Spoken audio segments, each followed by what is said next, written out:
Brian Singer of the Thacher Gallery. We have him, so I guess that's all he's always doing. I'm Glori Simmons, the director of the Thacher Gallery, and it's really nice to see everybody here. As we begin the new academic year, I'd like to just acknowledge that we are gathering together right now on the unceded land of the Ramaytush-speaking people of the Yalamoni tribe, one of approximately 50 independent nations now referred to as Ohlone. And in the gallery, we really think it's important to just acknowledge the rich cultural heritage that has survived colonization and genocide, and honor Ohlone artists past, present, and future. So thank you for coming together with us today. I'm really excited to introduce artist Brian Singer, or as he signs his autographs, some guy. But first, I'm going to make a few announcements, kind of the credits part of the movie at the beginning this time. So this exhibition is part of the kickoff for the College of Arts and Sciences Centennial. So we're really excited to be celebrating 100 years, and this gallery is a part of that celebration. So thanks for being here. Thank you to the students in Stuart McKee's exhibition design class. I did see a handful of folks here. I thought we did. So thank you if you're still here.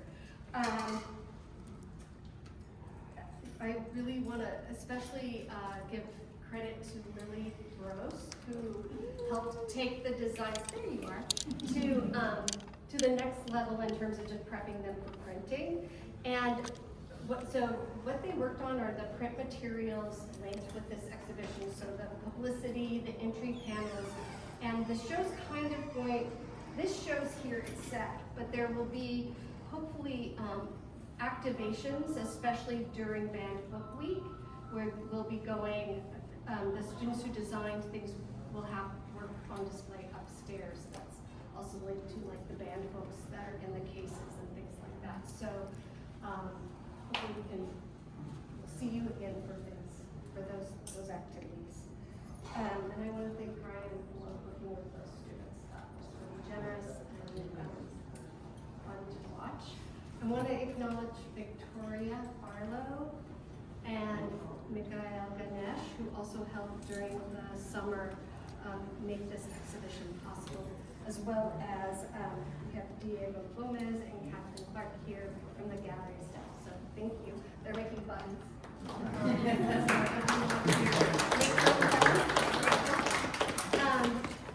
Also, just want to let you know there are two events coming up.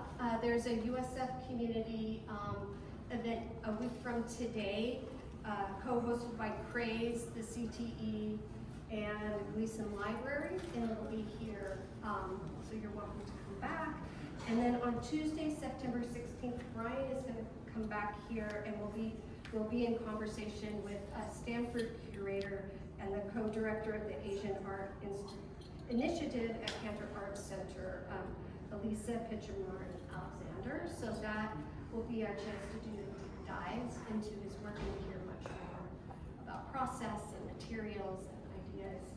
So please join us for that. The gallery, for faculty and students here, the gallery also offers docent tours. So if you're interested in that, let me know.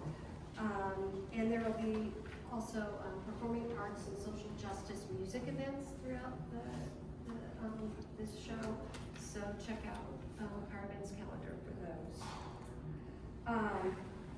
As part of this exhibition, we invited USF community members to take a close look at artworks and write personal responses, whether that's based on experience or insight based on their expertise.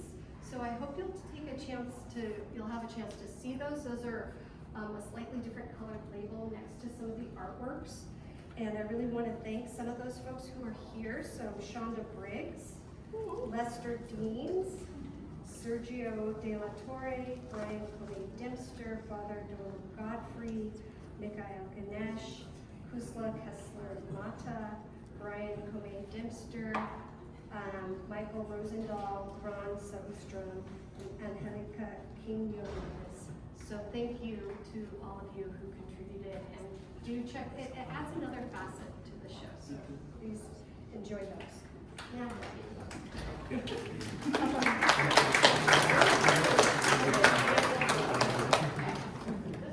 I'll introduce.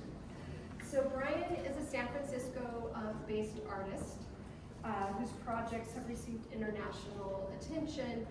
I think kind of launched your career, or at least maybe made you known to many of us, is the 1,000 Journals Project. And from that, there was a book published, a documentary made, and an exhibition at Loma, among other places. So that's one of his big projects, but he's continued to make art and show it around California. The most recent show was at the Torrance Art Museum. In addition, Brian is an award-winning graphic designer and leader in the field, which is what made it so special for him to work with our exhibition design class. And I think you can see just the way the show's laid out, how thoughtfully pieces are placed, and that you can see that design sensibility for sure in this exhibition as well. The pieces you're seeing here range from 2012 to the present, and they examine society in at a lot of different levels. Themes include censorship, surveillance, social issues like gentrification and racism, and I think you're probably noticing also his explorations of materials. So there's the material of the written word, what's been said, is very important here, but also the material of the book itself. And when you get really close to these pieces that look really abstract, you realize, oh, what they're made of is books. There's also a lot of playing with games and wordplay, but don't let that playfulness fool you. Let it draw you in, and then you'll discover, I think, some serious content as well. And then his most recent work on this side of the gallery kind of is getting more introspective and examining his mixed race heritage. So I think that's maybe feels new, and I'm eager to hear more about those. Exciting. So ultimately, I feel like all of this work is really examining power, the power of language, and then also the contradictions in that, and the contradictions in what we maybe feel about our own democracy and what really is happening around us. So I think it's really timely, and we appreciate you engaging with us on these conversations. So thank you. Thank you. Now.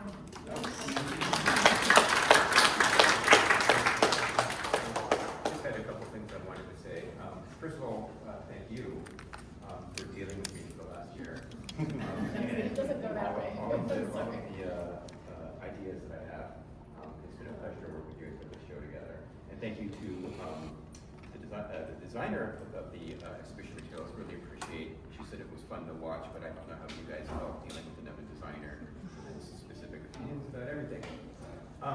So yeah, the show represents about a decade's worth of work. It covers three sort of bodies of work. As you walk in, you encounter some of the banned book pieces. This is something that's been going on a lot more in the past few years. Certain folks, certain specific states, have really been trying to silence other voices by challenging books from access in schools and libraries. So there's a whole body of work that deals with book banning, which makes perfect sense because we're attached to the library here. The best part is that the university allowed me to take the challenged and banned books out of circulation from the library, and they are now locked behind glass for the duration of the exhibition. So we tried on that point. The second body of work, which you see in most of the sculptural and typographic pieces, are things where I'm investigating social issues. And I'm a little bit all over the map. There's a lot of stuff we're dealing with here, life income equality to the promises made by Jackson to Native Americans regarding their land rights. So I encourage you to sort of explore these and spend a little bit of time with them. Particularly this new piece, which is actually the title of the show, The World Is Now Is. It's actually a prompt, and what I want you to do while you're here is to come over, check out what's in here, find a ball with nothing on it, grab a pen, and write your response to that prompt. And then we'll bring it back. Collectively, these are the voices, this is what needs to be done, and we're all in it together. And the last body of work that Lori mentioned was this sort of new exploration around my mixed heritage. My mother was Japanese, my father was Caucasian. And growing up, I never really identified as either. I didn't feel Japanese, I didn't feel white. I didn't really feel like a part of the group. So the past few years, I've started just digging into that a little bit more and what it means to feel that way. And you can also see some of the sort of obsessive compulsive disorder happening. If you take a really close look at this piece in the alcove here and see what's going on, that's what I do pretty much every night, things like that. So again, thank you everyone for being here. It's so heartening to see friends and students show up. It really means a lot. And I'll be around.